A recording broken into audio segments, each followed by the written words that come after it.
Hello, my name is Rod Gillis, and I'm the Education Director at the American Numismatic Association. And today I wanted to spend a little bit of time talking with you about the relationship between history and coin collecting.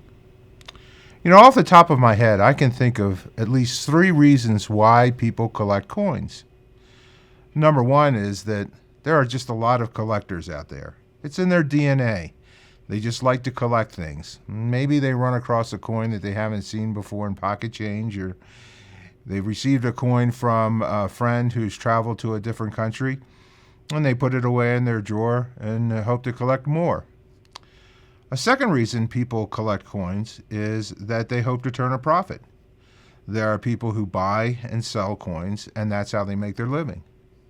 And then there's the third group, and I like to think that I'm a part of that third group, and that is that people are very interested in history and see coins as a way to relive or remember history.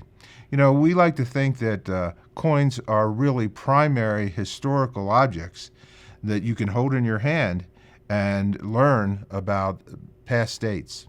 I like to think that there are basically 2 types of coins.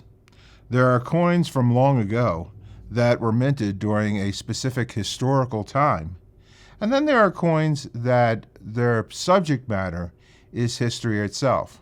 And what I'd like to do today is I'd like to spend a little bit of time with each group of coins to give you some examples. This is an example of a Leptin of Judea. You may know it as a mite. In the King James Version of the Bible, there's a discussion in Luke about a mite, and the story is called the widow's mite. And he looked up and saw the rich putting their gifts into the treasury, and he saw also a certain poor widow putting in 2 mites. So he said, "Truly I say to you that this poor widow has put in more than all. For all these out of their abundance have put in offerings for God, but she out of her poverty put in all the livelihood that she had." This coin, this mite, is over 2,000 years old. And the neat thing about it is that you can purchase a real nice example of one of these coins for $50 or a little bit less. You can actually have a coin that was spoken about in the Bible and a coin that is over 2,000 years old for very little money. A more modern example of a coin that deals with a specific point in time is the 1912 Liberty Head nickel. And here is an example. In 1912, there were 2 really important events. There was the sinking of the Titanic, and there was also a presidential election where there were 3, not 2, but 3 major candidates: Woodrow Wilson, William Howard Taft, and Theodore Roosevelt. Theodore Roosevelt was giving a campaign speech in Milwaukee when he was actually shot in the chest. And rather than go to the hospital, he decided to give his campaign speech, which was for over an hour. And then he visited the doctors afterwards. Wouldn't it be really neat to own a 1912 Liberty Head nickel? It's not very expensive. And maybe this nickel is an example of a coin that was held by Woodrow Wilson or William Howard Taft in pocket change. Even more interesting, wouldn't it be great to know that your coin was actually held by a survivor of the Titanic? There's no way to prove that it was, but again, there's no way to prove that it wasn't. A really neat coin that deals with history to have in your collection. The second type of coins are commemorative coins, coins that have a famous historical person or deal with a historical time period. A good example of such a coin is the Oregon Trail $50.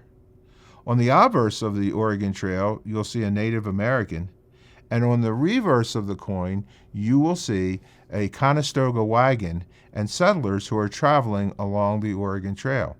So if you wanted to learn more about the Oregon Trail, examining the Oregon Trail $50 commemorative coin is a great way to go.